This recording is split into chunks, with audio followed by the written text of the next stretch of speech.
My husband forgot to hang up, and I heard him tell my pregnant best friend, "Just wait until her father's check clears, then we'll take the baby and leave her with nothing." Hello everyone. Thank you for being here with me today. Before I begin my story, grab a warm cup of tea and get comfortable. I'd love to know what time of day you're watching this video. Please comment M for morning, A for afternoon, or E for evening. Now, let me take you into this story. The Bluetooth in my car is usually a convenience, a way to handle business while navigating the evening traffic of Seattle. But on that rainy Tuesday, it became the instrument of my destruction. I had called Richard, my husband of 15 years, just to tell him I was coming home early from my mother's house. He answered with that breathless, hurried tone he always used when he claimed to be in the middle of a crucial negotiation. He said he loved me, he said he was wrapping up, and then he thought he hung up. But he didn't. The connection stayed open. The silence on the line lasted only a second before the static cleared, and his voice came through the speakers, not the gentle, loving voice he used with me, but a lower, more arrogant tone. "God, she is so suffocating," Richard said. The clarity was terrifying. It sounded like he was sitting in the passenger seat next to me. I almost slipped up and called her by your name.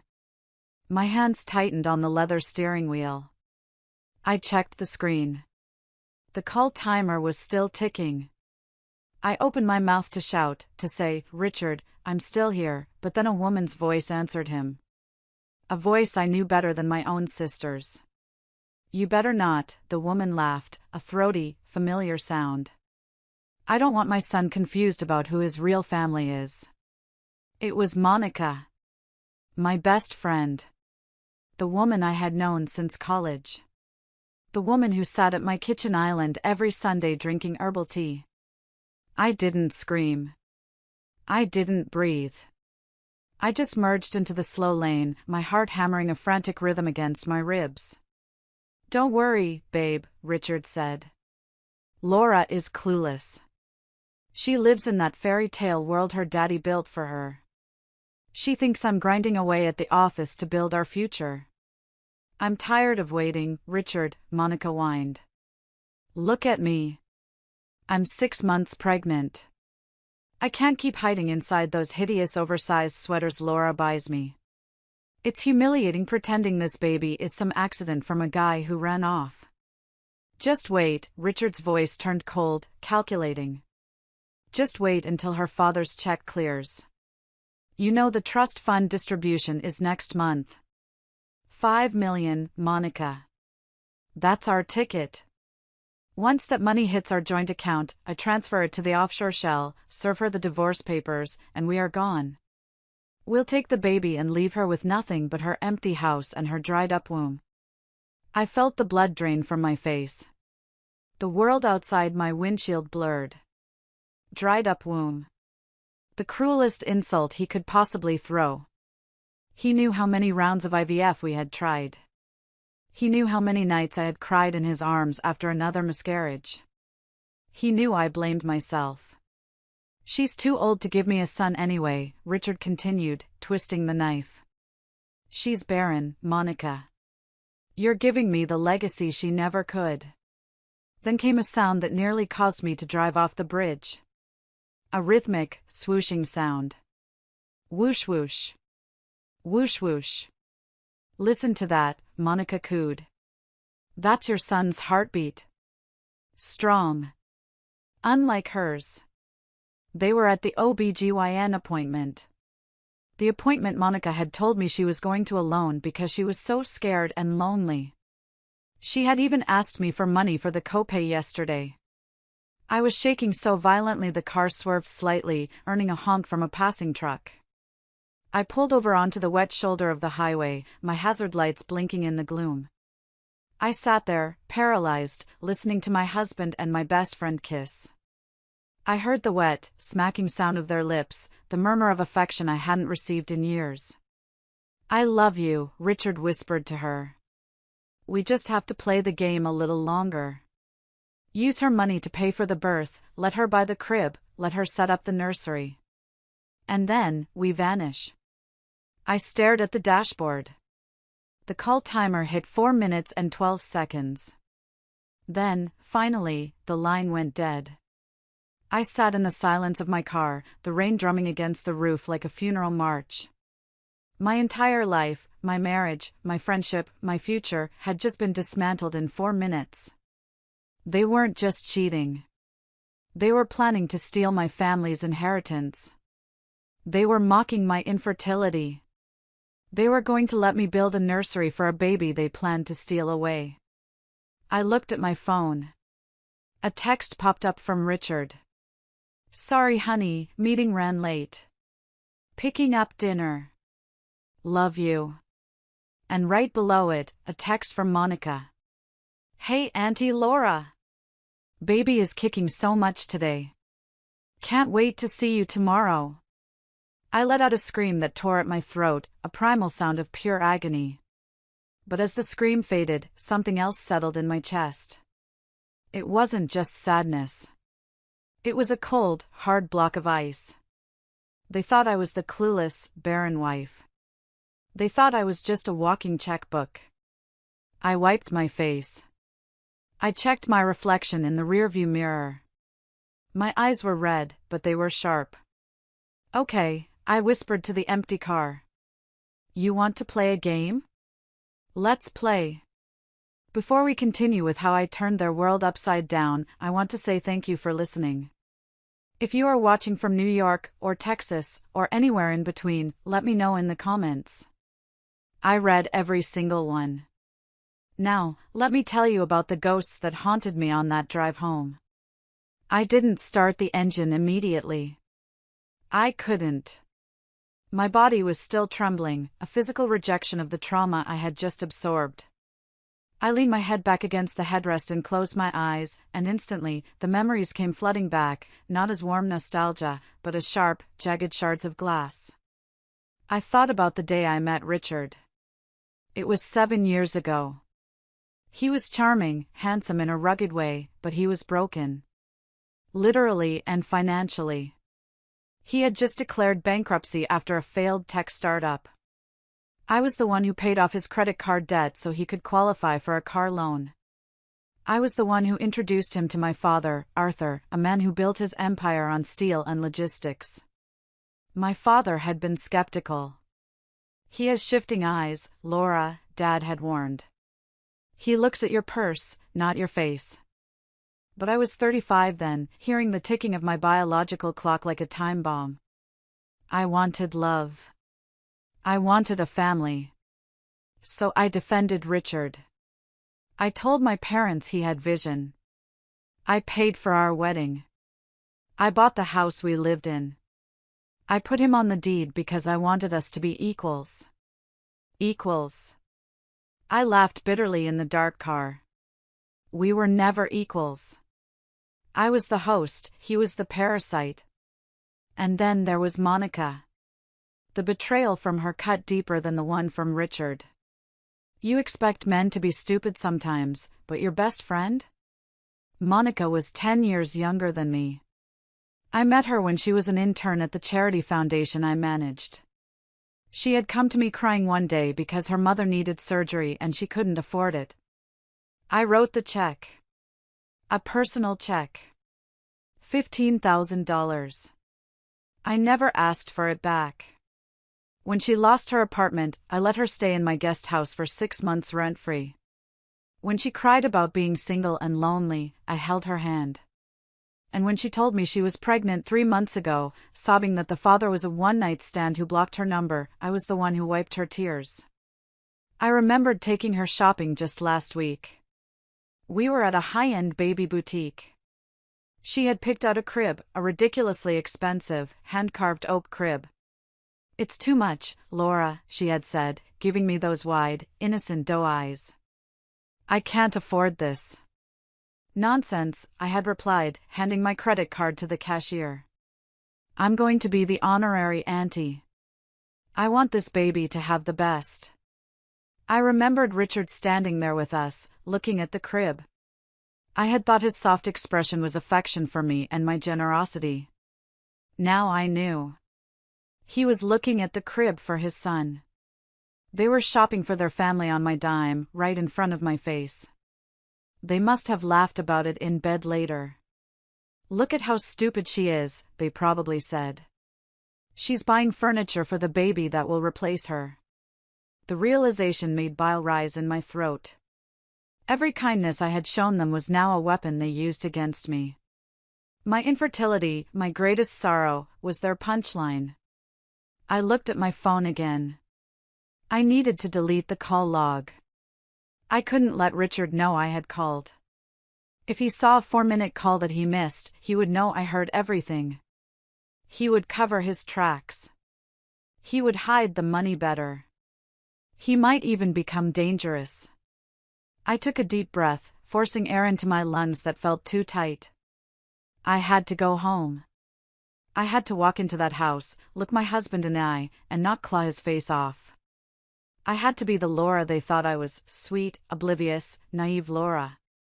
But the Laura sitting in the car on the side of the I-5 was dead. The woman who turned the key in the ignition was someone else entirely. She was the daughter of Arthur Reynolds, a man who chewed up competitors for breakfast. I put the car in drive. The rain was letting up, leaving the city lights reflecting on the wet asphalt like spilled oil. I was going home to a crime scene, but this time, I wasn't going to be the victim. I was going to be the detective, the judge, and the executioner. Pulling into the driveway of our colonial-style home usually brought me a sense of peace. The manicured hedges, the warm yellow light spilling from the porch, it was the sanctuary I had built.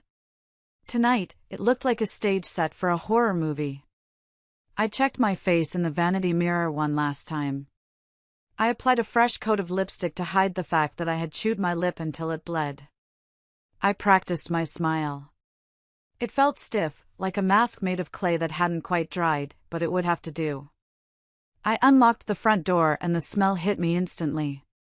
Garlic, rosemary, and searing steak. Richard was cooking. This was part of his routine. Whenever he felt guilty, or whenever he was about to ask for a large sum of money, he played the role of the Michelin star chef. "Honey? Is that you?" His voice drifted from the kitchen, warm and inviting. It was the voice I used to fall asleep to. Now, it sounded like the hiss of a snake. "I'm home," I called out, aiming for cheerful but landing somewhere near exhausted. That was okay. I could play the tired wife card. Richard walked into the hallway, wiping his hands on a dish towel. He was wearing the cashmere sweater I bought him for Christmas. He looked handsome. Damn him, he looked so handsome with his salt and pepper hair and that boyish grin. He walked up to me and wrapped his arms around my waist. I had to command every muscle in my body not to flinch. I had to force myself to stay limp, to let him pull me close. "You're late," he murmured, kissing my forehead. I was getting worried. "How is your mom?" "She's fine," I lied. "Just talkative. You know how she gets about her garden." He pulled back slightly, looking into my eyes. For a second, panic flared in my chest. "Does he know? Can he see it?" "You look pale, Laura. Are you okay?" "Just a migraine," I said, rubbing my temples. The traffic was a nightmare. The lights were blurring together. "Poor thing," he cooed. He kissed my cheek, and that's when I smelled it. Beneath the scent of garlic and his expensive cologne, there was a faint, lingering note of vanilla and coconut. It was her perfume. Monica's cheap, drugstore body spray that she loved because it smelled like vacation. He had been with her. Recently. Maybe right before he came home to cook my steak.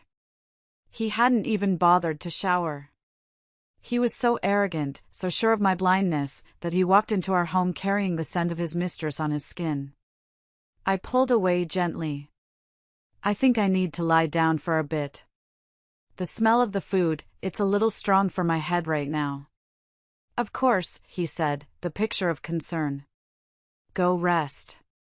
I'll keep your dinner warm. Do you want some aspirin?" "No, just sleep," I said. I walked up the stairs, feeling his eyes on my back. My legs felt like lead. I entered our bedroom, the room where we had tried to conceive a child for 5 years, and locked the door. I walked straight to the bathroom and dry-heaved over the sink. Nothing came up, just bitter bile. I turned on the faucet to mask any noise. I splashed cold water on my face, watching the droplets run down like tears I refused to shed. I needed to know more. The phone call was the smoking gun, but in a divorce involving millions of dollars, specifically inherited wealth, I needed a nuclear arsenal. I needed to know exactly where he was planning to move the money. He mentioned an offshore shell. I dried my face and walked back into the bedroom. Richard's iPad was on the nightstand. He usually took it everywhere, but he must have left it charging. My heart rate spiked. I knew his passcode. It was his birthday. Narcissist. I unplugged it and sat on the edge of the bed, my ears straining for the sound of footsteps on the stairs. I opened his messages. He had deleted the thread with Monica, he was careful about that. But he hadn't cleared his browser history. I clicked on Safari. My fingers trembled as I scrolled. Non-extradition countries. Real estate in Belize. How to hide assets in a trust divorce. Paternity test accuracy timeline. And then, the most chilling search of all, timestamped 3 days ago. Average life expectancy of woman with high blood pressure. I froze. I didn't have high blood pressure. But my mother did. Was he planning to wait for my parents to die too? Or was he hoping the stress of the divorce would kill me? I heard the heavy thud of a footstep on the stairs. I quickly locked the iPad, plugged it back in, and dove under the duvet, pulling it up to my chin. I feigned sleep, my breathing shallow and even. The doorknob turned. "Laura," he whispered. I didn't move. He stood there for a moment, watching me. I could feel his presence like a dark shadow in the room. Then, I heard the soft ping of a notification from the iPad. He walked over, picked it up, and I heard the tapping of his fingers. "Sleep tight, cash cow," he whispered, so low I almost didn't hear it. He closed the door. I opened my eyes in the darkness. He thought I was sleeping. He thought I was the cash cow. But he forgot that cows have horns, and when they are cornered, they stampede. The next morning, the doorbell rang at 10 a.m. sharp. It was Monica. I had barely slept. My eyes felt gritty, but I had applied extra concealer and put on a crisp white blouse. Armor. I needed armor. Richard had left for work early, which probably meant he was looking at real estate listings or meeting with a shady accountant. So it was just me and the woman carrying my husband's child. I opened the door, and there she was. She looked glowing, I had to admit. Pregnancy suited her. She was wearing one of the oversized cashmere sweaters I had bought her 2 weeks ago. It cost $400. She had spilled coffee on it already. "Laura," she squealed, leaning in for a hug. I held my breath as her body pressed against mine. I could feel the hard bump of her stomach against my waist. It took every ounce of willpower not to shove her backward down the porch steps. "Hi, Monica," I said, my voice tight. "Come on in." We sat in the sunroom. I poured her a cup of decaf herbal tea, the expensive blend she liked. "So," she said, blowing on the steam. "How are you? Richard texted me that you had a migraine last night. You poor thing. You really need to take better care of yourself. At your age, stress can be dangerous." At your age. The first dig of the morning. "I'm fine," I said, taking a sip of my black coffee. Just a lot on my mind. Richard and I were talking about the future. I saw her hand pause midair. "Oh. What about the future?" "Well," I lied smoothly.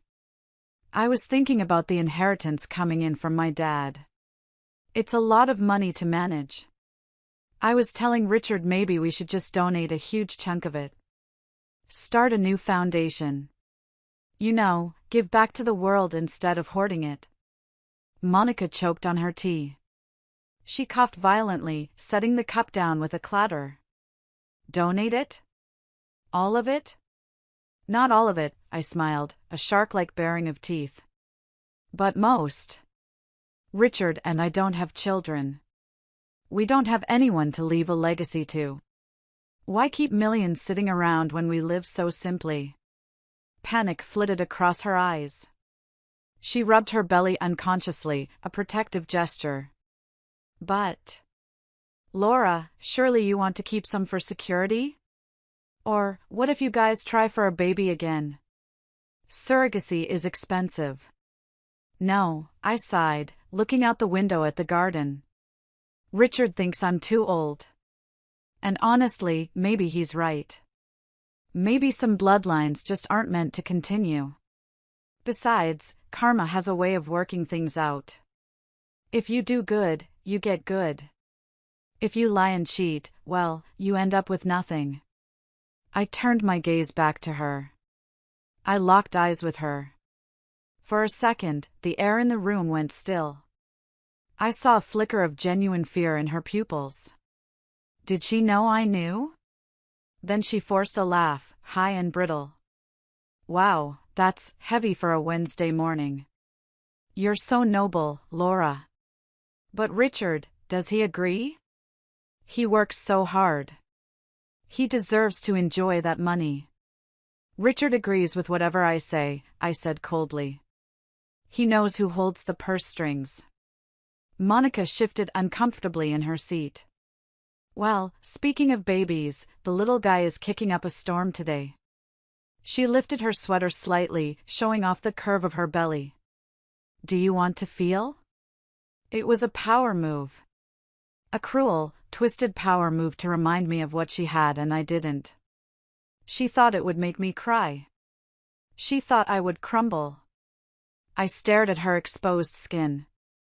That was my husband's child. Half of his DNA was knitting together inside her. No thanks, I said flatly. I'm not really a baby person anymore.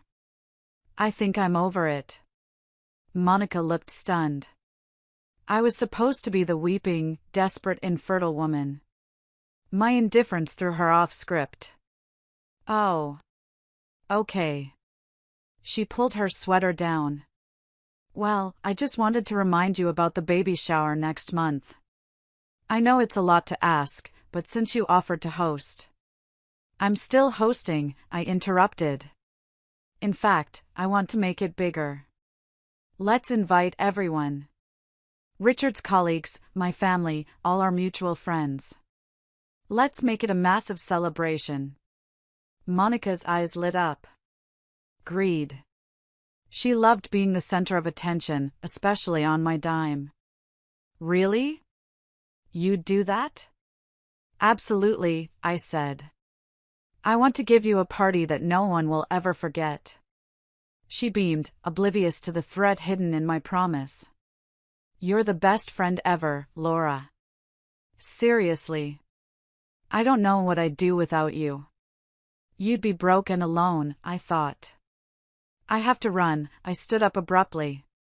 I have a meeting with my financial advisor to discuss the donation. Monica stood up so fast she nearly knocked the chair over. Right.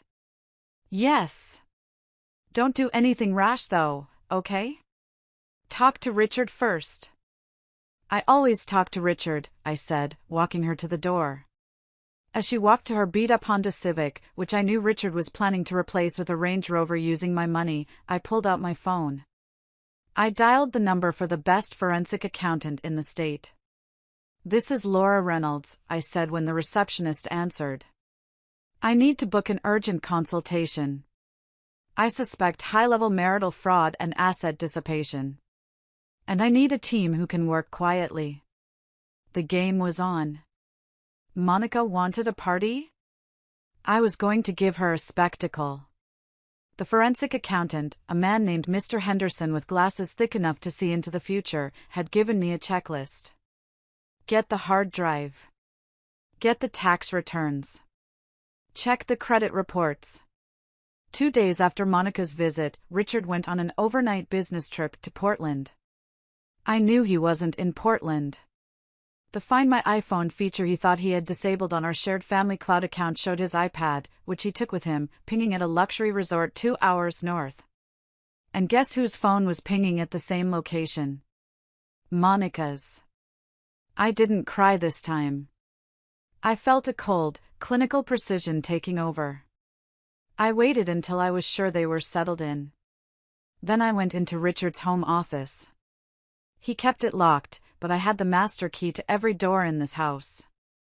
I paid for the locks, after all. The room smelled of stale coffee and secrets. I sat at his massive mahogany desk, another gift from me, and booted up his desktop computer. Password protected. Of course. I tried his birthday. Incorrect. I tried our anniversary. Incorrect. I tried Monica. Incorrect. I paused, thinking. Richard was arrogant, but he was also sentimental about his triumphs. I typed in the due date of Monica's baby. Access granted. A shiver of revulsion went down my spine, but I ignored it. I plugged in the external hard drive Mr. Henderson had given me. While the data transferred, I started opening folders. The folder labeled Project Phoenix caught my eye. I clicked it. It wasn't a business plan. It was an exit strategy. There were PDFs of brochures for villas in Costa Rica. There were bank statements for an account I didn't know existed, an account under the name of a shell company called Phoenix Consulting. I opened the statements.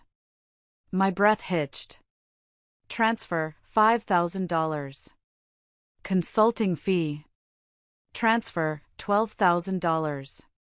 Marketing services. Transfer, $25,000. Seed capital. I cross-referenced the dates with our joint checking account. Every time Richard had asked me for money for his startup costs or overhead, he had immediately funneled it into this private account. And the withdrawals? For $1,500, Tiffany & Company, the bracelet I saw Monica wearing last week. $2,800, the Stork's Nest luxury baby gear. $3,200, Emerald City Obstetrics. He was funding her entire lifestyle and their future getaway with my money. The total amount siphoned over the last 2 years was nearly $280,000. But that wasn't the worst part. I found a digital folder labeled legal. Inside was a draft of a custody agreement, for me. I opened it, confused. Why would there be a custody agreement? We didn't have children. I read the text, and the blood froze in my veins. It was a petition for involuntary commitment. Richard had been documenting evidence of my mental instability. He had notes about my mood swings, from the hormones I took during IVF, my depression, grieving my miscarriages, and my paranoia. Plan A, divorce her after the trust fund clears. Plan B, if she fights the prenup, prove she is mentally incompetent to manage her estate.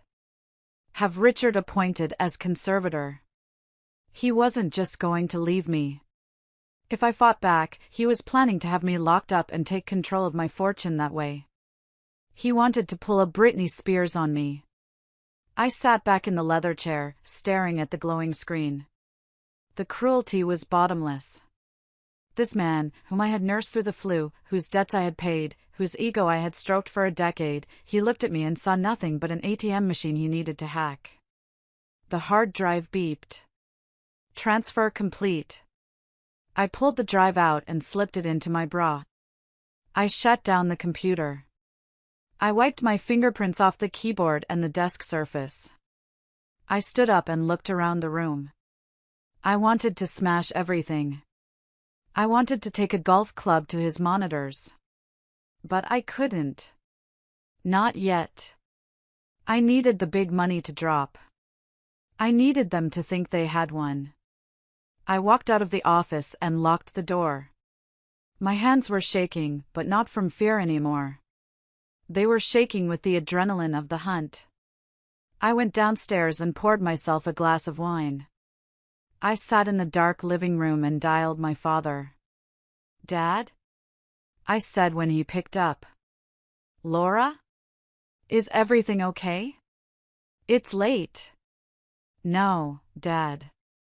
Everything is wrong. But I need you to listen to me, and I need you to not get angry. I need you to help me destroy him." There was a pause on the line. Then, Arthur Reynolds' voice came through, low and dangerous as a growling tiger. "Tell me everything." My parents' estate was an hour away, a sprawling property on the waterfront that Richard always coveted. He used to walk the grounds and say, "One day, this will be ours." I used to think he meant it as a shared legacy. Now I knew he meant it as a conquest. I sat in my father's study the next day. The room was lined with books and smelled of old paper and pipe tobacco. My mother, Catherine, sat next to me on the leather sofa, holding my hand. She hadn't said a word since I played the recording of the phone call and showed them the documents from the hard drive. She just held my hand, her grip surprisingly strong. My father stood by the window, looking out at the gray ocean. He was 70 years old, but he still had the posture of a general. "Involuntary commitment," he repeated, the words tasting like ash in his mouth. "He was going to try to declare you insane. To get control of the assets if the divorce got messy," I said, my voice steady. "He knew the prenup protects the principal of the trust, but not the income generated during the marriage if he controls the accounts." "I should kill him," my father said simply. He turned around, and his eyes were cold. "I have friends, Laura. He could just disappear." "No," I said. "That's too easy. And I don't want you going to jail for a worm like him. I want him to suffer. I want him to think he's won the lottery and then realize the ticket is fake. I want him to be humiliated in front of everyone he tried to impress. And I want Monica to realize she bet on a losing horse." My mother finally spoke. "The trust distribution," she said. "That's what they are waiting for. The $5 million. "Yes," I nodded. "Next month." "We stop it," my father said. "I'll call the lawyers. We freeze everything." "If we freeze it now, he'll know I know," I argued. "He'll panic. He'll hide the assets he's already stolen, the $280,000. He'll delete the evidence. He'll spin the narrative that I'm the crazy one. I need to catch him in the act of trying to steal the big pot." My father sat down at his desk, steepling his fingers. "So, you want to trap him?" "I want to dangle the carrot," I said. "I want to make the carrot bigger. $5 million is good. But $10 million? $10 million makes people sloppy." My father smiled, a slow, predatory grin that I recognized from his business negotiation days. "You want me to restructure the trust? Or at least, pretend to." "Exactly," I said. "Tell him you're so impressed with how he's handled whatever fake business he talks to you about that you want to move the assets early. But to avoid taxes, we need to move it into a joint investment vehicle. Something he has to sign for." "A liability trap," my father mused. "We set up a shell company. We make it look like an investment fund. We transfer assets into it, but actually, we transfer debt. Or we make him sign a personal guarantee for a loan to buy into the fund. Make him sign a personal guarantee for a $10 million credit line," I suggested. "Tell him it's to leverage the investment. He'll sign anything if he thinks he gets access to the cash. And once he signs that guarantee," my father continued, "we call the loan. He'll be personally liable for $10 million he doesn't have. He'll be bankrupt," I said. "Again. And this time, I won't be there to bail him out. My mother squeezed my hand. And the girl? Monica? She wants a baby shower, I said, my voice hardening. I'm going to give her one. That's where we drop the hammer. I want the papers served there. I want the revelation to happen there. My mother nodded. I'll handle the catering. We'll make sure it's an event to remember. We spent the next 3 hours mapping out the details. Project Green Inheritance was born. We drafted the fake legal documents. My father called his most vicious lawyer, a man named Sterling who scared even me, to prepare the real divorce filing and the fraud lawsuit. When I left my parents' house that evening, I felt lighter than I had in years. The victim was gone. The architect of their destruction was driving the car. I texted Richard, "Great meeting with Dad. He wants to talk to you about a massive opportunity. Hurry home." I saw the 3 dots of his reply appear instantly. On my way.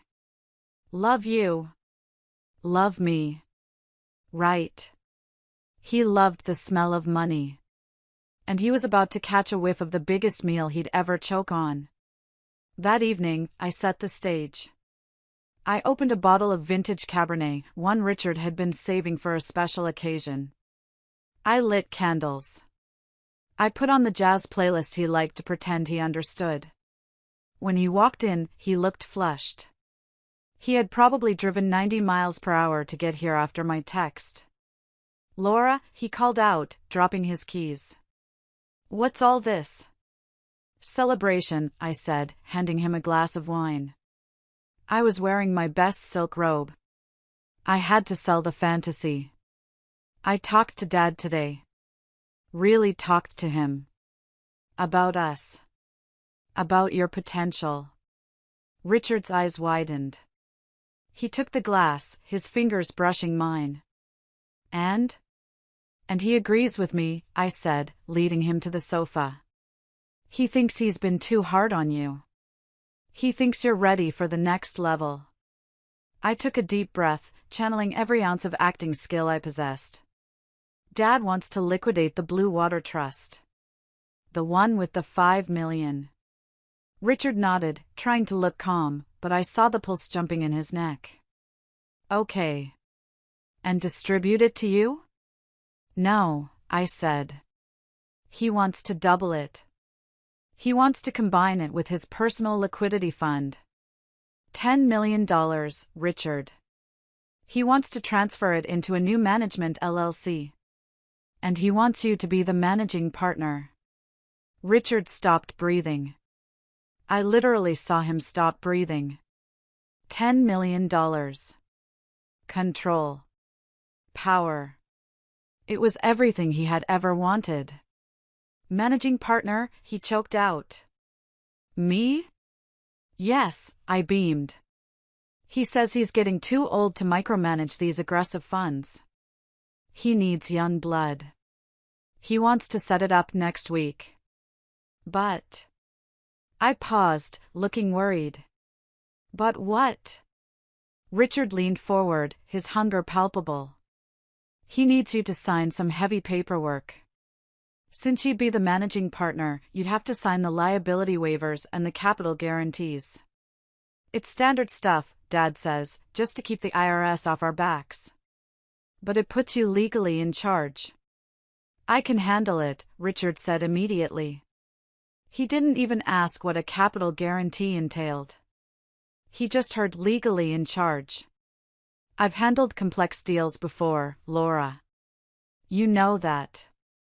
I know, I touched his cheek. I told him you were the smartest man I know. We're going to be so rich, Richard. We can finally buy that villa in Tuscany you always talk about. We can do anything. He grabbed me and kissed me. It was a passionate, fervent kiss. But it wasn't for me. It was for the $10 million. I kissed him back, thinking about how much I was going to enjoy watching him sign his life away.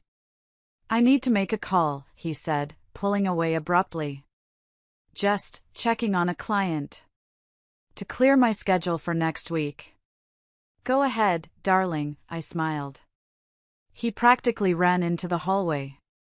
I stayed on the sofa and quietly picked up the baby monitor receiver I had hidden under a stack of magazines. I had placed the transmitter in the hallway planter earlier that day. I put the receiver to my ear. Monica, listen to me, Richard's voice was a frantic whisper. We have to wait. No, shut up and listen. It's 10 million. 10 million. Double the payout. Pause. Monica must have been screaming on the other end. I know you want to leave now. Richard hissed. But can you imagine the difference between 5 and 10? We can live like royalty. We never have to work again. Just hold on. 2 more weeks. The paperwork gets signed next week. Once the funds hit the LLC, I wire it out, and we are ghosts. Pause. I love you too. Look, buy yourself something nice. Buy that car you wanted. Put it on the emergency card. It doesn't matter anymore. We're going to be richer than God. He hung up. I set the receiver down. My hands were steady. He was going to wire the funds out. He thought he was going to empty the account.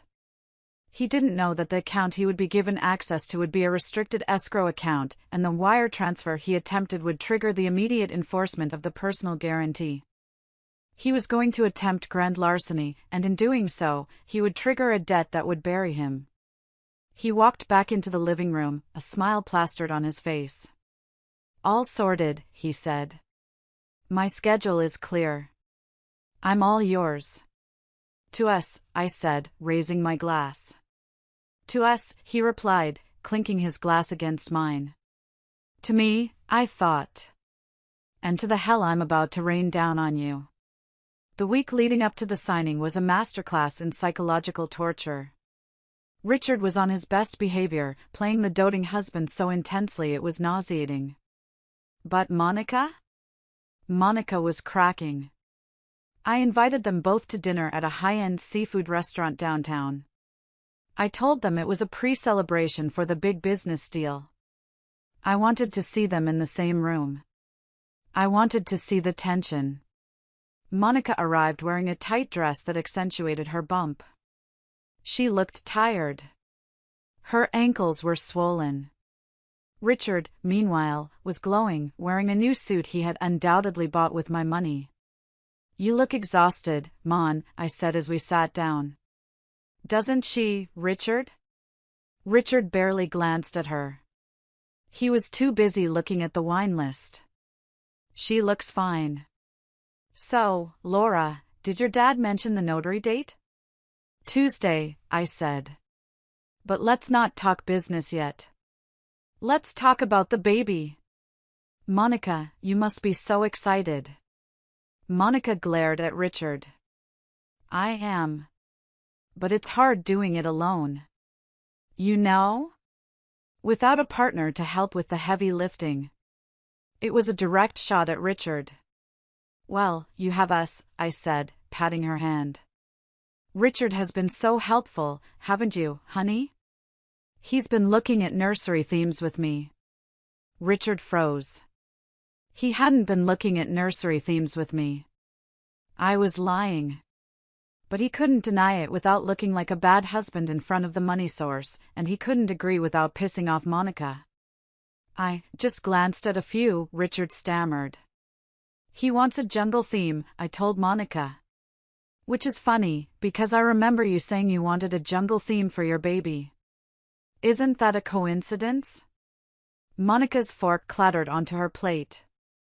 She turned to Richard, her eyes blazing. You're looking at nursery themes for her guest room? It's just talk, Richard said quickly, sweating. Laura, let's order. The lobster looks amazing. I want the lobster, Monica said petulantly. And the caviar. Get whatever you want, I said. It's on me. Throughout the dinner, I kept the spotlight on Richard's success and how much I relied on him. I talked about how we were planning a second honeymoon to the Maldives next month. The Maldives? Monica interrupted. I thought you couldn't fly. Because of your blood pressure? I looked at her, confused. My blood pressure is perfect. Why would you think that? Monica looked at Richard. Richard looked at his plate. He had obviously told her the lie about my health to keep her hopeful that I might die soon. Oh, Monica mumbled. I must have misunderstood. Richard is taking me to the Maldives, I continued, twisting the knife. It's going to be so romantic. Just the two of us. Reconnecting. I saw Monica reach under the table. A second later, Richard flinched and kicked his leg. She had kicked him. Actually, Richard said, his voice high and tight. Maybe we should wait on the trip, Laura. With the new business. I'll be very busy. Nonsense, I said. We can celebrate. Unless, is there a reason you can't go? No, Richard said, miserable. No reason. Monica suddenly stood up. I need to go to the bathroom. She stormed off. You should go check on her, Richard, I said innocently. She seems hormonal. You're so good with people. I should stay here with you, he said. He was terrified to leave me alone, terrified I'd suspect something. He was prioritizing the money over his pregnant mistress. I watched him make that choice. He chose the 10 million over his unborn child and the woman he claimed to love. Don't be silly, I said. Go. I'll order dessert. He hesitated, then got up and walked toward the restrooms. I waited 5 seconds, then followed them. I didn't go into the bathroom. I stood in the corridor, near the alcove where the payphones used to be. I heard hushed, angry whispering coming from the hallway near the emergency exit. You are humiliating me. Monica hissed. Talking about honeymoons? Jungle themes? You're playing house with her while I'm carrying your kid. Keep your voice down. Richard snapped. Do you want to blow this? It's 10 million, Monica. For 10 million, I will dance a jig in a tutu if she asks me to. Just shut up and eat your lobster. In 2 weeks, she's history. I hate her, Monica sobbed. I hate her so much. She sits there so smug, throwing her money around. She's a fool, Richard said. She's a pathetic, lonely fool. And we are going to bleed her dry. Now wipe your face and get back out there. We are almost at the finish line. I stepped back into the shadows as they composed themselves. We are almost at the finish line, he said. He was right. But he didn't realize that the finish line was actually the edge of a cliff. And I was the one who had greased the edge. I went back to the table and sat down. When they returned, I was smiling. I ordered the chocolate lava cake, I said. It's going to be explosive. The dinner with Richard and Monica had confirmed their greed, but in the eyes of the law, greed isn't a crime. Adultery, however, in our state and under the ironclad terms of our prenuptial agreement, was a breach of contract that could strip Richard of any claim to spousal support. But I needed more than just a recording of a phone call, which a good lawyer could argue was obtained illegally or taken out of context. I needed biological proof. I needed to tie Richard to that baby with a knot so tight even Houdini couldn't slip out of it. I needed his DNA, and I needed hers. Richard was easy. I pulled hairs from his hairbrush every morning just out of habit to keep the sink clean. But Monica? Monica was the challenge. 2 days after the dinner, I texted Monica. Hey! I found some incredible vintage maternity clothes in the attic that my mom saved. Chanel, Dior. They would look amazing on you. Want me to drop them by? The trap was baited with vanity. Monica couldn't resist high-end labels. She texted back immediately, "OMG, yes. I'm at the apartment. Come over." The apartment. The bachelorette pad she claimed she was renting with her savings. In reality, it was a $3,500 a month condo in Bellevue that Richard paid for using funds siphoned from my retirement account. I drove over with a garment bag full of clothes I had bought at a thrift store and dry cleaned to look expensive. When she opened the door, the smell of the place hit me. It smelled like him. His cologne was in the air. His shoes were by the door. It was a second home, a shadow life they were living right under my nose. "Laura!" She hugged me, her eyes immediately darting to the garment bag. "You are a lifesaver. Nothing fits me anymore." "Happy to help," I smiled, stepping inside. "Can I use your restroom?" That coffee went right through me. "Sure, down the hall," she said, already unzipping the bag to get to the Chanel. I walked into the bathroom. It was masterfully cluttered with her beauty products. And there, in a ceramic cup by the sink, were 2 toothbrushes. One pink. One blue. I pulled a Ziploc bag from my purse. I grabbed the blue toothbrush, Richard's. I knew the brand. He had sensitive gums. I bagged it. Then I grabbed a hairbrush full of long, blonde strands from the counter. Monica's. I bagged that too. But I needed something directly linking the pregnancy to Richard. A toothbrush proves he sleeps here, not that he's the father. I opened the cabinet under the sink. Nothing but towels. I checked the small trash can in the corner. It was mostly tissues and makeup wipes. I dug a little deeper, ignoring the revulsion rising in my throat. And there it was. A crumpled piece of thermal paper. I smoothed it out. It was a receipt from the OBGYN clinic from 3 days ago. Emerald City Obstetrics. Patient, Monica Stevens. Guarantor/responsible party, Richard Vance. Service, 24-week ultrasound. He had signed for it. He had literally put his name on the financial responsibility form for the ultrasound. He was so arrogant, so sure I would never see this, that he didn't even use cash. I took a photo of the receipt and then slipped the original into my pocket. "Everything okay in there?" Monica called out. "Just washing my hands." I chirped. I flushed the toilet for effect and walked out. Monica was holding up a silk blouse against her chest in the hallway mirror. "This is gorgeous," she said. "Is it real vintage?" "It is," I lied.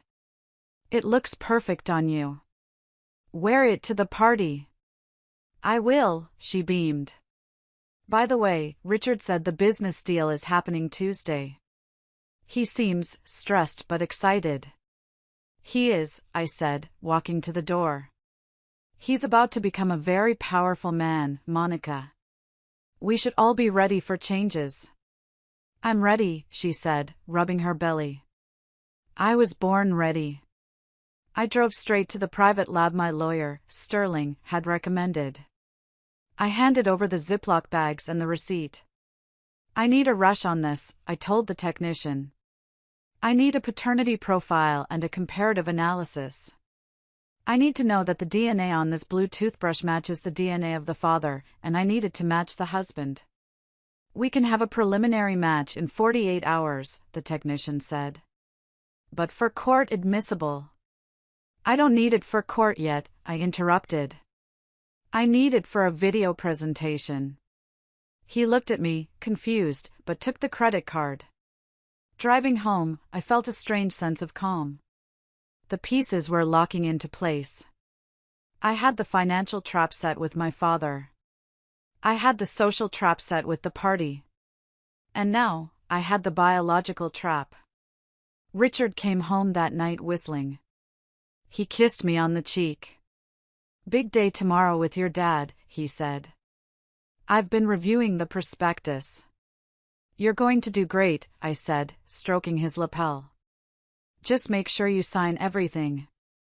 Dad hates hesitation. I won't hesitate, Richard promised. He had no idea. He was about to sign his own death warrant, and he was whistling while he did it. Tuesday morning arrived with a gray, ominous sky, the kind of Seattle weather that usually made Richard complain about his joints. But today, he was electric. He spent an hour in front of the mirror, adjusting his tie, checking his teeth. He looked like a man preparing to accept an Oscar.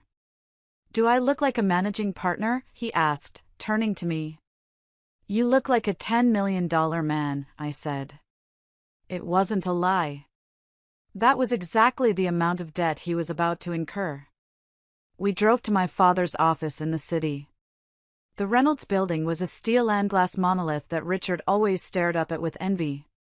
Today, he walked in like he owned it. My father, Arthur, was waiting for us in the boardroom. The table was long enough to land a plane on. Sitting next to him was a man Richard didn't know, Mr. Sterling, introduced simply as the family's legal consultant for the trust. "Richard," my father said, standing up but not offering a hand. "Good to see you."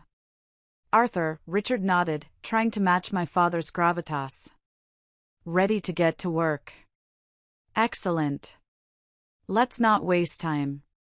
My father slid a stack of documents across the polished mahogany. They were thick, bound in blue covers, looking every bit the official transfer of wealth Richard had dreamed of. As Laura explained, my father began, his voice smooth as aged whiskey, "We are consolidating the Blue Water assets into a new entity, Vance Reynolds Capital. To avoid the gift tax and the inheritance delays, we are structuring this as a leveraged buy-in."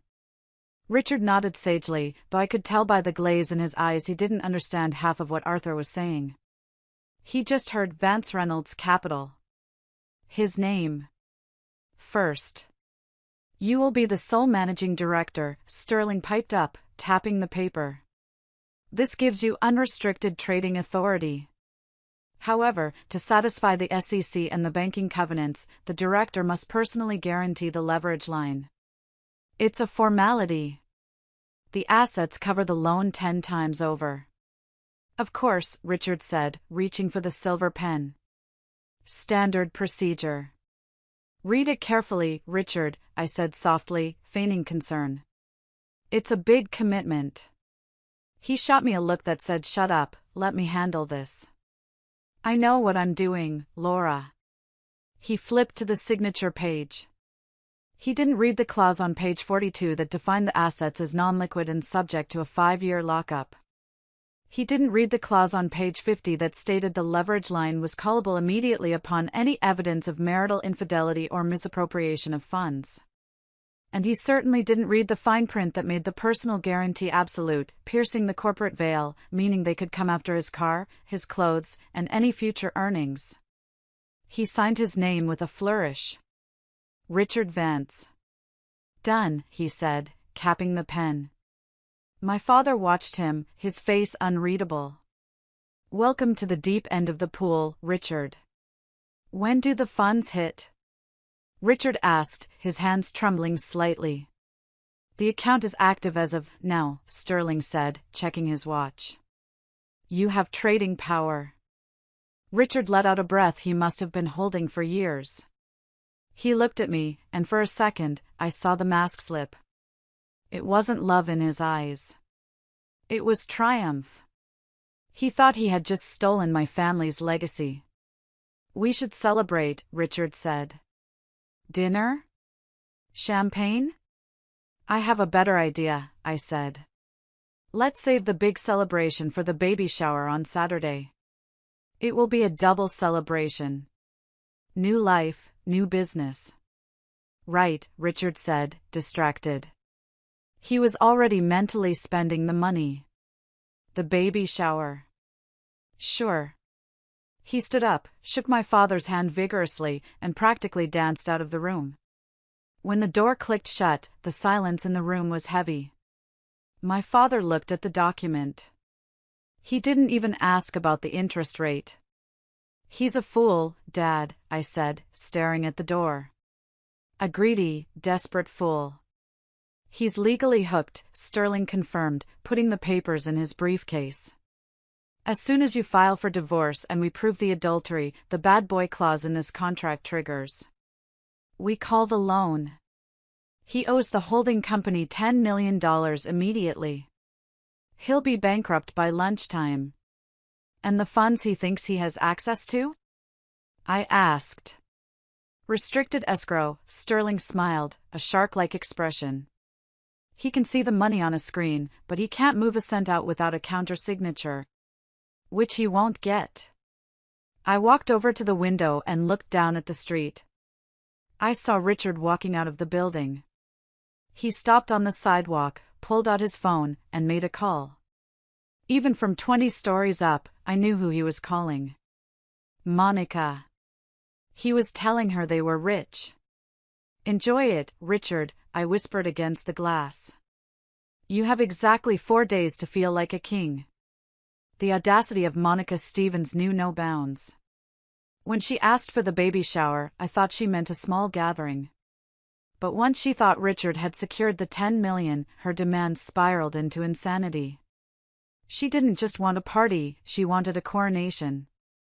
I want gold, she told me over coffee, showing me her Pinterest board. Gold balloons, gold tablecloths, gold dust on the cupcakes. I want it to look like royalty. Gold it is, I said, writing it down in my notebook. Gold, like the money you think you're stealing. And the cake, she continued. I want a 3-tier cake. And for the reveal. I don't want just a balloon pop. That's so basic. I want a video. A montage of my journey, ending with the color reveal on a big screen. I looked up at her. She was practically handing me the weapon to kill her with. A video on a big screen, I repeated slowly. That is a brilliant idea, Monica. I can put that together for you. I have all those photos from our trips, and the ones you sent me of the ultrasound. Yes, she clapped her hands. Use the ultrasound pics.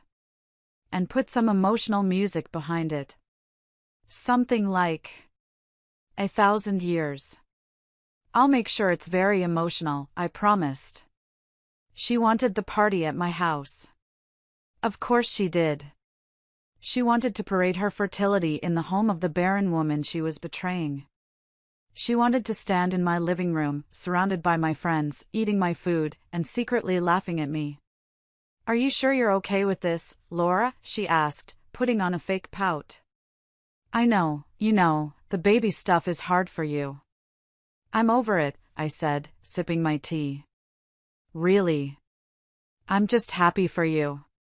And for the father. Whoever he is. Monica smirked. Oh, he'll be happy. Trust me. Saturday arrived. The gender-revealed day. My house was transformed into a glittering palace of deception. Gold streamers hung from the chandeliers.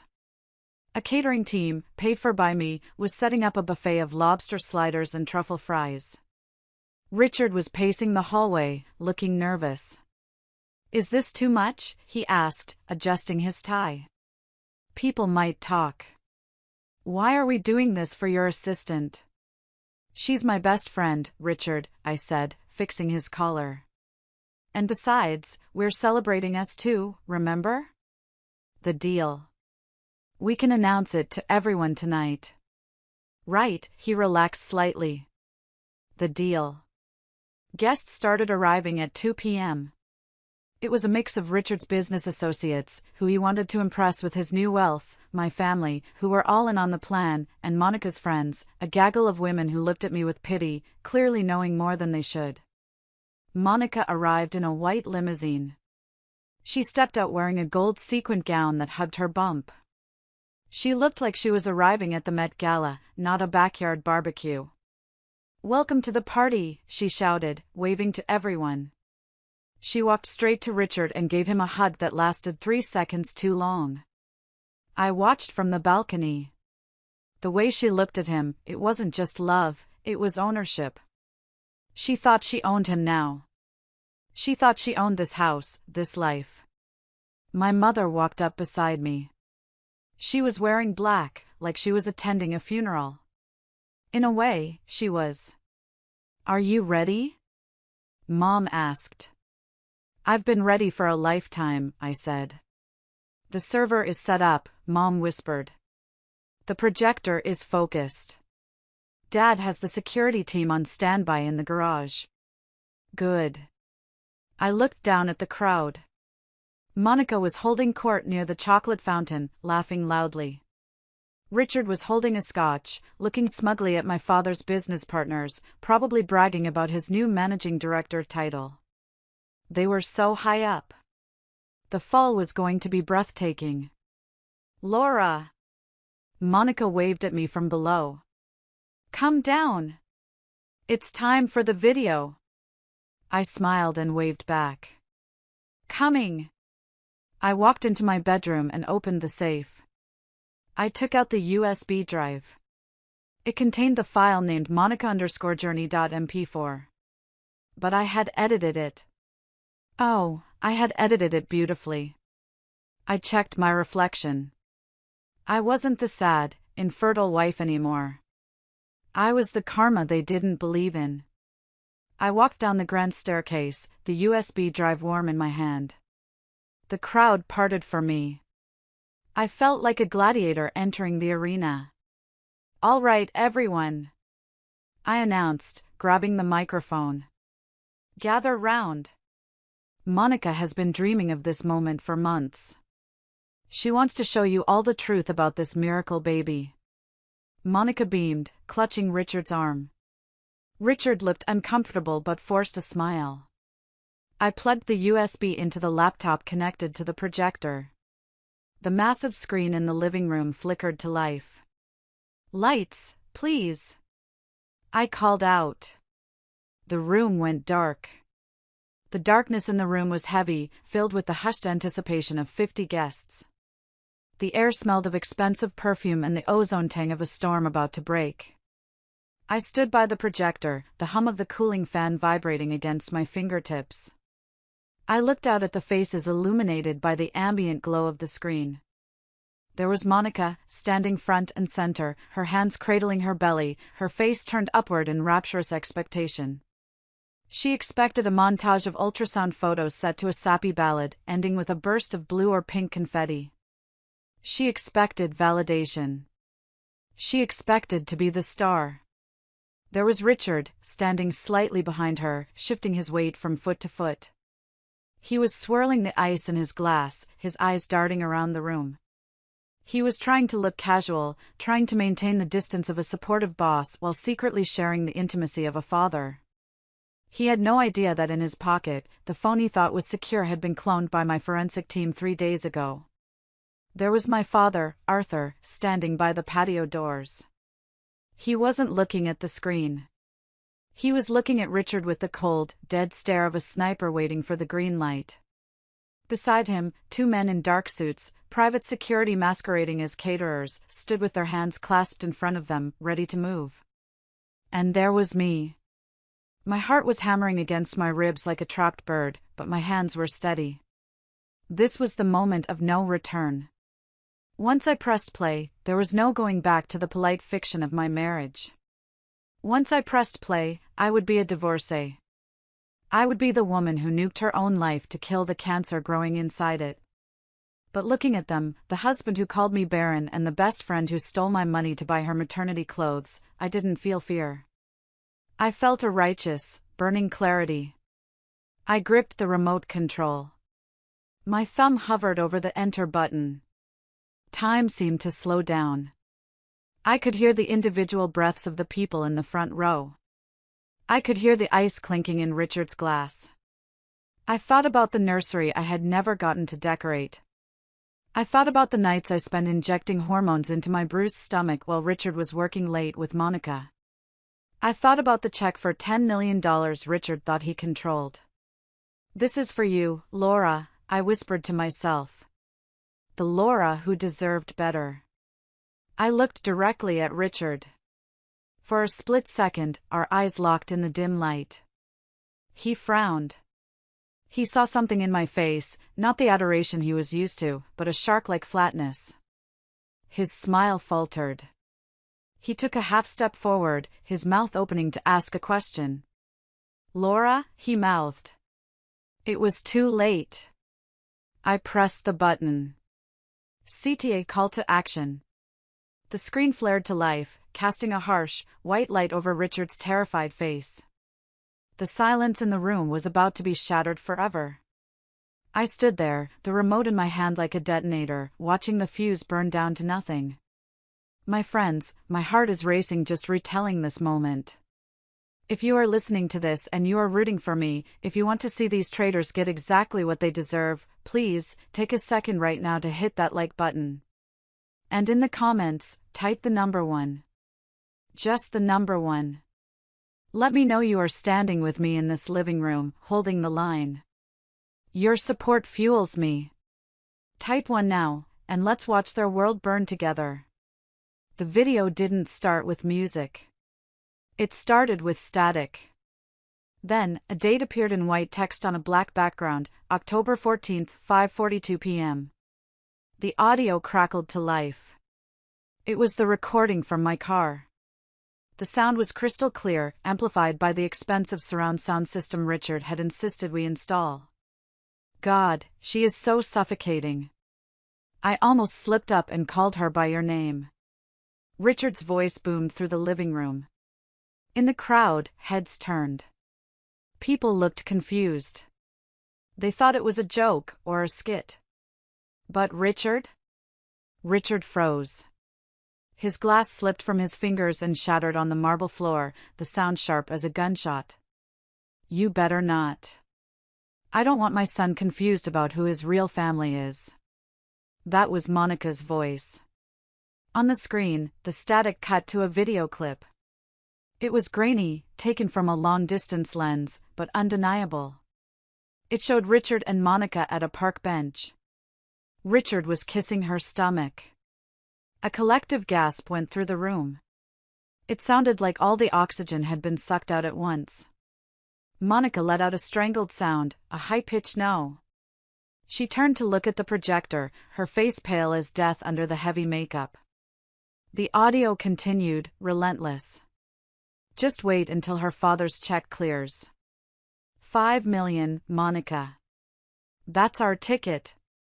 We'll take the baby and leave her with nothing but her empty house and her dried-up womb. She's too old to give me a son anyway. She's barren. The room erupted. My mother's friends covered their mouths. Richard's business partners looked at him with absolute disgust. But I wasn't done. The video cut to a new image. It was a document. The PDF of the involuntary commitment petition Richard had drafted. The words mentally incompetent were highlighted in red, zooming in so everyone could read them. Then, the coup de grace. The screen flashed to the DNA results I had received from the lab. Paternity test result. Probability of paternity, 99.99%. Father, Richard Vance. And finally, a slide I had made myself. A simple photo of the Project Green contract Richard had signed 2 days ago, with his signature blown up next to the clause, personal liability, $10 million. The video ended. The screen went black. For 3 seconds, there was absolute silence. Then, chaos. You bastard! Monica screamed. She wasn't looking at me. She was looking at Richard. You said she didn't know. You said it was safe. Richard was shaking, his face a mask of terror. He looked at the crowd, then at me. He tried to laugh, a manic, broken sound.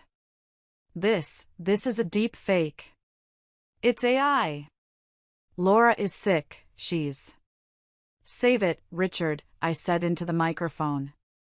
My voice was calm, booming over the whispers. The police are on their way.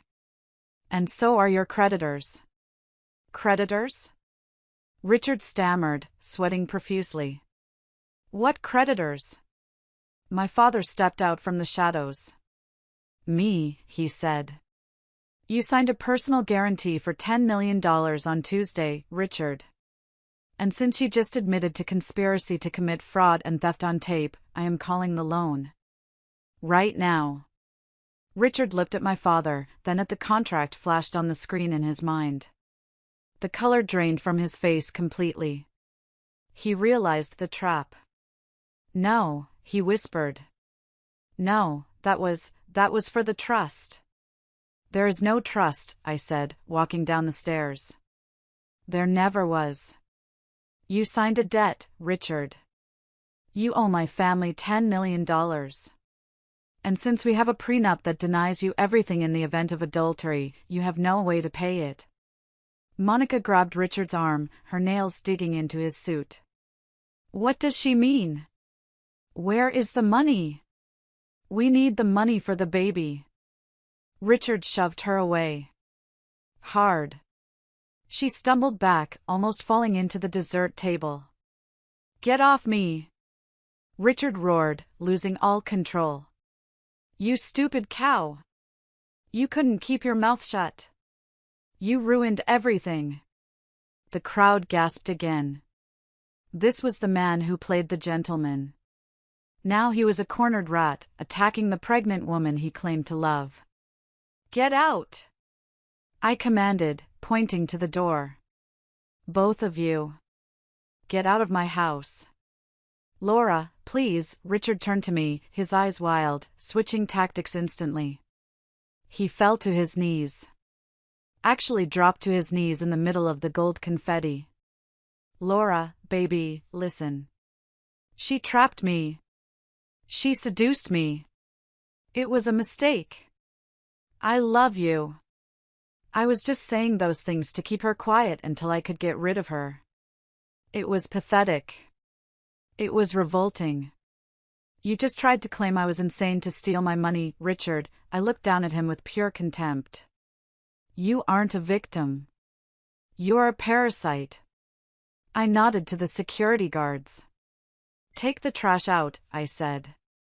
The security guards, two hulking men who looked like they chewed glass for breakfast, moved in. One grabbed Richard by the arm, hauling him up from his knees like a rag doll. The other moved toward Monica. Don't touch me! Monica shrieked, batting the guard's hand away. I'm pregnant. You can't touch me. Then walk, the guard said, his voice flat. The walk of shame was excruciatingly long.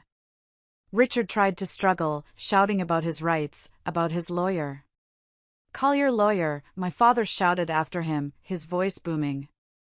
He's already seeing mine on Monday. As they were dragged toward the front door, the guests parted like the Red Sea. No one looked at them with sympathy. Even Monica's friends were filming it on their phones, live-streaming the downfall of the woman who had bragged about her rich baby daddy for months. At the door, Richard grabbed the doorframe, desperate. He looked back at me, tears streaming down his face. Laura! Think about what you're doing. We have 15 years. You can't just throw me away. You threw us away the moment you decided my womb wasn't good enough, I said. Goodbye, Richard. The guards shoved them out into the rain and slammed the heavy oak door. The sound echoed through the house, a finality that felt like a guillotine dropping. Silence returned to the room. The party was ruined, obviously. The gold balloons looked tacky now. The cake was uncut. I stood at the bottom of the stairs, trembling. Not from fear, but from the massive adrenaline dump leaving my body. My mother walked up to me and wrapped me in a hug. It's over, she whispered. You did it. I'm sorry, I said to the guests, my voice shaking slightly. There won't be a cake cutting. Please, take the food home. And, thank you for coming to the show. Then, something amazing happened. Mrs. Abernathy, the head of the charity board and the biggest gossip in town, started clapping. Slow, steady applause. Then my cousin joined in. Then Richard's former business partner. Soon, the whole room was applauding. They weren't clapping for the drama. They were clapping for me. They were clapping for the woman who refused to be a victim. I let out a sob, a laugh mixed with tears. Outside, the drama wasn't over. Through the window, we could see flashing lights. My father had called the police not to arrest them for the fraud that would come later, but for trespassing and causing a disturbance, just to add to the humiliation. I watched through the sheer curtains. Richard was arguing with a police officer, gesturing wildly at the house. Monica was sitting on the curb in the rain, her gold dress soaked, crying into her hands. The Range Rover she thought she was getting was nowhere to be seen. Her beat-up Honda was still parked down the street. They were turning on each other. I could see Richard screaming at her, pointing a finger in her face. The love he spoke of on the phone had evaporated the second the money disappeared. That night, I slept in the guest room. I couldn't bear to sleep in the bed Richard had lied in. But for the first time in months, I slept without nightmares. The monster wasn't under the bed anymore. He was out in the cold, where he belonged. The next morning, the real work began. Sterling arrived at 8 a.m. with a briefcase full of subpoenas. "We have the video," Sterling said, laying out the files on the kitchen table. "We have the signed guarantee. We have the DNA. We have the forensic accounting of the $280,000 he stole." "What's the first step?" I asked, pouring coffee. "We freeze his personal accounts," Sterling said. "Then we file the divorce petition citing adultery. Then your father files the lawsuit for the debt. We hit him from 3 sides at once. He won't be able to breathe." "Good," I said. "Suffocate him." I looked at the empty spot on the counter where Richard's espresso machine used to be. I had thrown it in the trash bin earlier that morning. "And Monica?" I asked. "She's a co-conspirator," Sterling said. "We can sue her for the return of the stolen funds, the jewelry, the medical bills, the rent. We can garnish her wages for the next 20 years. "Do it," I said. "I want every penny back. Not because I need the money, but because she needs to learn that nothing in life is free." The divorce proceedings were less of a battle and more of an execution. Richard tried to hire a high-profile lawyer, a man known for getting settlements for cheating husbands. But once the lawyer saw the Project Green contract and the personal guarantee for $10 million, he dropped Richard faster than a hot potato. Richard ended up with a strip mall attorney who looked like he slept in his car. We met for mediation in a glass-walled conference room 3 weeks later. Richard looked terrible. He had lost weight, his skin was gray, and he was wearing a suit that looked unpressed. He was living in a motel, according to the papers. When I walked in, he tried to make eye contact, to give me that sad, puppy dog look that used to work. I looked right through him. "My client," Sterling began, "is offering nothing." Richard's lawyer sighed. "Look, Mr. Vance is destitute. The debt to Vance Reynolds Capital is crushing him. He can't pay it. He's filing for Chapter 7 bankruptcy." "Bankruptcy won't clear the debt incurred through fraud," Sterling said cheerfully. "We have evidence he signed that guarantee under false pretenses of managing a fund he intended to embezzle from. That's non-dischargeable." Richard slammed his hand on the table. "I didn't embezzle anything. I never got the money." "Because we stopped you," my father said from the corner of the room. "Attempted grand larceny is still a crime, Richard." Richard slumped back in his chair. "What do you want?" he whispered. "We want you to sign the divorce papers uncontested," Sterling said. "You walk away with your personal effects, clothes and shoes. No claim on the house, no claim on the retirement funds, no spousal support. And you agree to a repayment plan for the $280,000 you stole during the marriage." "I can't pay that," Richard cried. "I have a baby coming."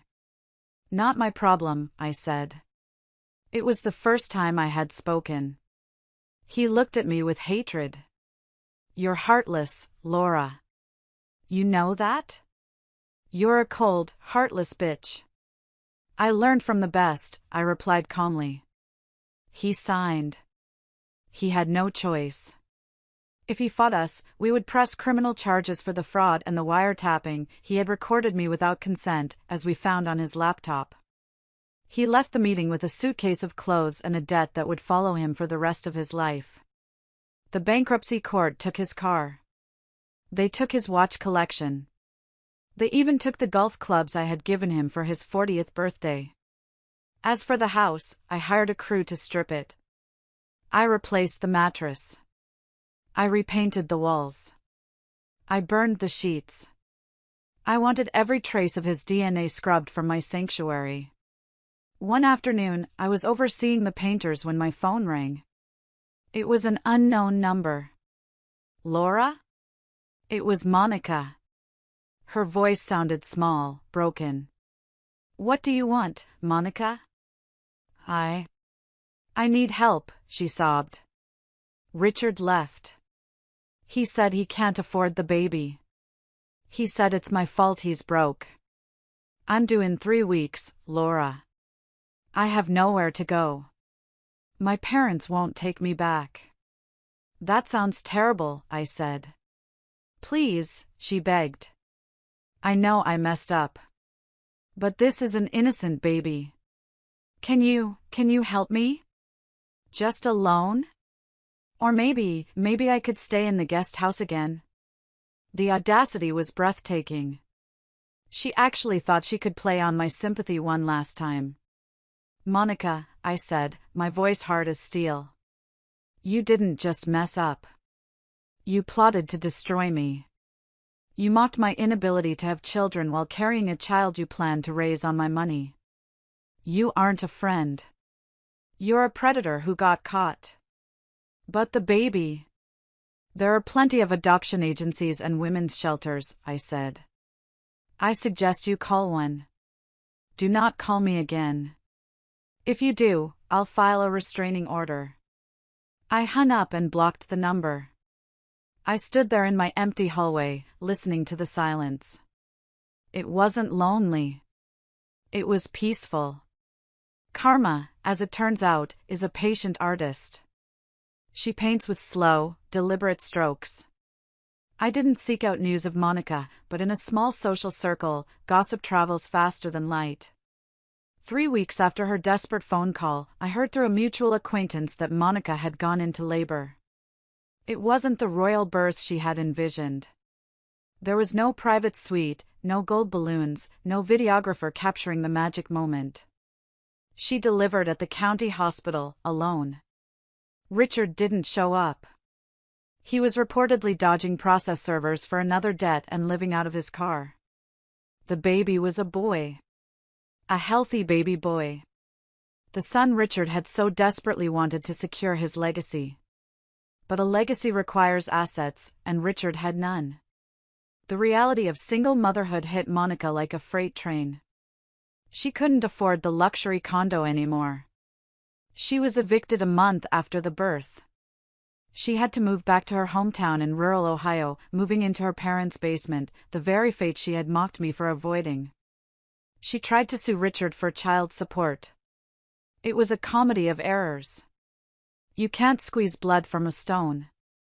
The court ordered Richard to pay $200 a month based on his minimum wage income at a hardware store, the only job he could get with a fraud flag on his background check.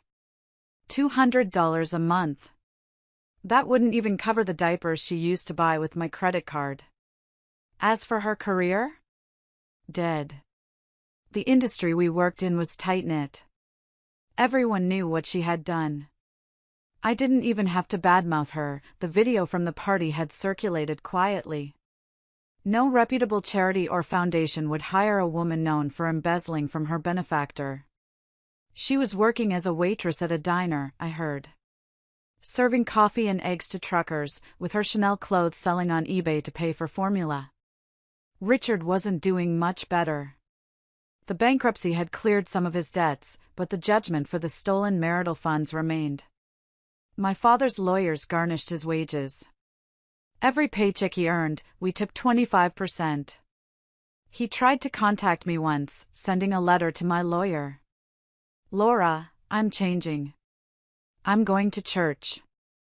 I realize now that money isn't everything. I miss our talks. I burned the letter without reading past the first paragraph. He didn't miss our talks. He missed the lifestyle I provided. He was a man who had flown first class and drunk $500 wine, now scanning groceries and living in a studio apartment that smelled of mildew.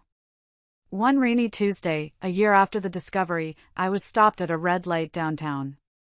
I looked out the window and saw a man walking in the rain without an umbrella. He was hunched over, wearing a cheap, ill-fitting jacket. It was Richard.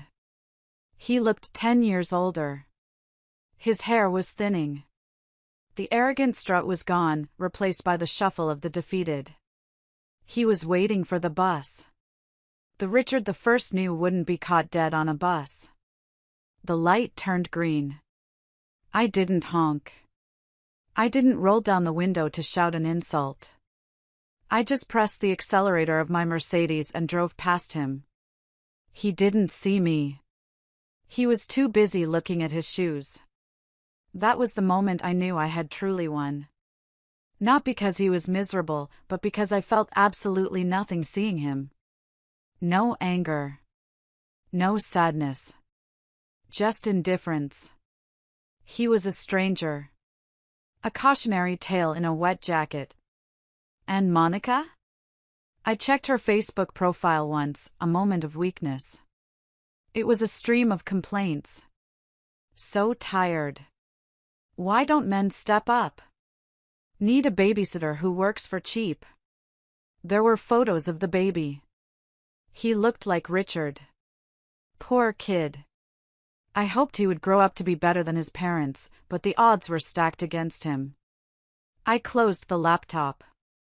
Their story was over in my book. They were just footnotes now.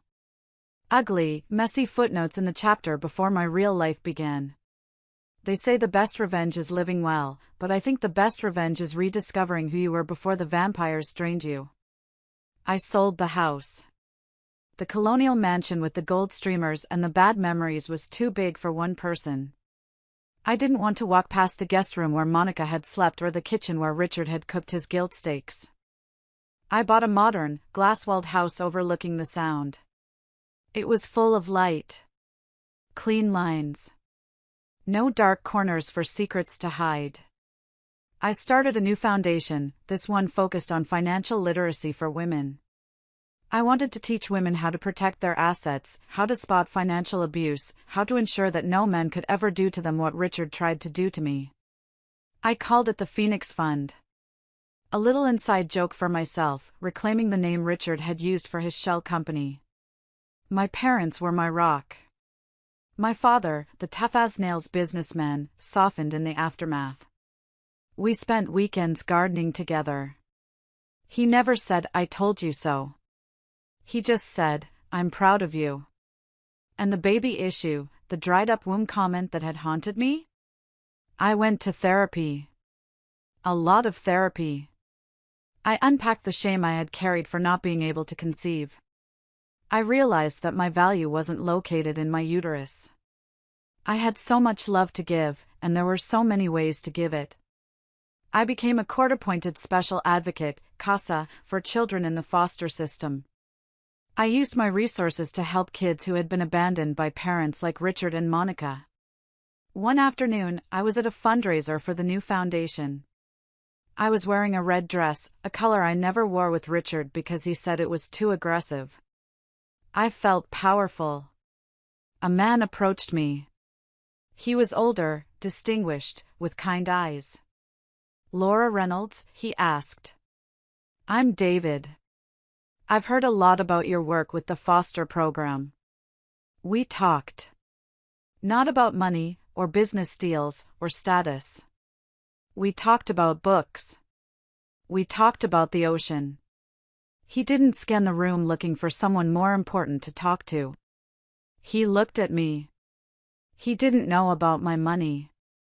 He didn't know about the scandal. He just saw a woman in a red dress who spoke with passion. "Would you like to get coffee sometime?" he asked. My instinct, the instinct Richard had instilled in me, was to say no. To protect myself. To assume everyone wanted something. But then I remembered the woman who drove past Richard at the bus stop. That woman wasn't afraid anymore. "I'd love to," I said. We took it slow. There were no grand gestures, no love bombing. Just quiet dinners and long walks. He had his own life, his own career as a pediatrician. He didn't need my money. He insisted on splitting the bill. One night, 6 months later, we were sitting on my deck, watching the sunset. "You seem happy," David said. "I am," I realized. "I really am." I thought about the timeline. 2 years ago, I was sitting in a car on the side of the highway, listening to my life implode. I thought it was the end of the world. But it wasn't the end. It was a forest fire. It burned everything down, the dead wood, the weeds, the rot. And in the ashes, something new had grown. Something stronger. I wasn't a barren wife or a cash cow. I was Laura. And Laura was doing just fine. It has been 2 years since the gender-revealed party from hell. People still talk about it in our town. It's become a bit of a local legend, the night the Reynolds heiress dropped the mic on her cheating husband. I don't mind the whispers anymore. In fact, I wear them like a badge of honor. I received a notification from the court last week. Richard's probation for the wiretapping charge is over, but he's still paying off the debt. He will be paying it off until he's 90. I donate every single check I receive from his garnished wages to a charity that provides diapers to single mothers. I think the irony would kill him if he knew. Monica is still in Ohio. I heard she got married to a guy she met at the diner. I hope he treats her better than Richard did, and I hope she treats him better than she treated me. I don't wish her harm anymore. Her life is small, and for someone like Monica who craved grandeur, that is punishment enough. As for me, I'm sitting on the beach as I record this. David is down by the water, teaching a little boy how to skip stones. That little boy is Leo. He's 5 years old. I didn't give birth to him. I met him through my advocacy work. He had been bounced around 3 foster homes. His eyes were sad and wary, just like mine were after the divorce. I decided to foster him. And last month, the adoption was finalized. Richard was right about one thing, I couldn't give him a son. But he was wrong about everything else. I didn't need to give birth to be a mother. I needed to open my heart. Leo looks up at David and laughs, a pure, unburdened sound. My heart swells so big I think it might burst. This is the family I was fighting for. It didn't look the way I thought it would. It wasn't built on genetics or legacy or $10 million trust funds. It was built on showing up. It was built on trust. I pick up a stone and rub it with my thumb. It's smooth, worn down by the ocean. Just like me. I want to tell you, if you are listening to this and you feel trapped, if you are sitting in your car suspecting the worst, or if you are lying in bed next to a stranger who used to be your husband, I want you to know that the explosion isn't the end. The explosion is the exit door. Walk through it. Let it burn. Let the truth destroy the lie you've been living in. It will hurt. God, it will hurt. You will feel like you are dying. But you aren't dying. You are waking up. And on the other side? The air is clean. The light is real. And you are free. Thank you for listening to my story. Thank you for walking this road with me. If you've made it to the end, you are a survivor too. Take care of yourselves, ladies. And remember, check the phone bill, trust your gut, and never, ever let them see you cry. This is Laura, signing off.